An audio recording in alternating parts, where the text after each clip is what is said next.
course, China saw this as a huge provocation because the issue about the South China Sea has always been very messy and sensitive since there are so many countries involved in these territorial claims. Like we talked about in the package, we have China, Vietnam, Philippines, Taiwan, Brunei, and Malaysia all claiming a piece of the sea. And China, of course, in recent years has taken a very strong stance in terms of territorial claims. They even started building this artificial island at the end of 2013. Now the island has been built. This is where things get very ambiguous and interesting because according to international law and polling, sovereign territories have this 12-mile protection restricted zone, but that does not apply to anything submerged underneath the sea, nor does it apply to any artificially built islands. So even U.S. Defense Department says this is just a routine operation. Experts I spoke to actually think this is an action from Washington after months of deliberation in a way to test China's territorial claims. Because at this point, if China comes out and say, hey, U.S., you're coming to our territory, they can respond by saying, no, this 12-mile rule does not apply to your artificially built islands. So things can get very interesting from here. Tracy, we've got a U.S. defense official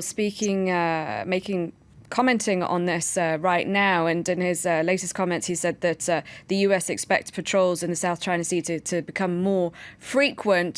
China, obviously, I imagine won't react positively to this, and the US ambassador has been summoned, but can we expect a real escalation, do you think, perhaps a military response to what the US has done?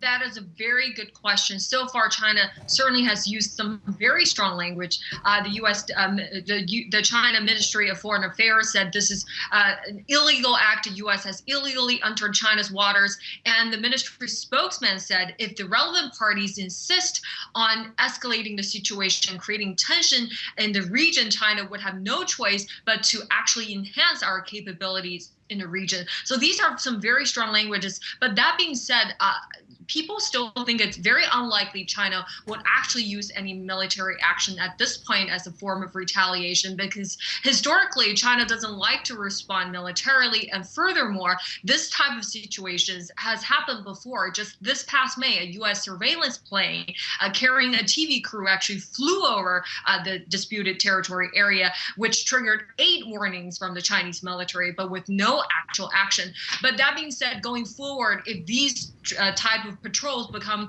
more frequent and more timely, it's very hard to say that what China would do at this point. But military actions, according to experts, are still very unlikely. Back to you. Thank you very much, Tracy. Tracy Chang in Beijing.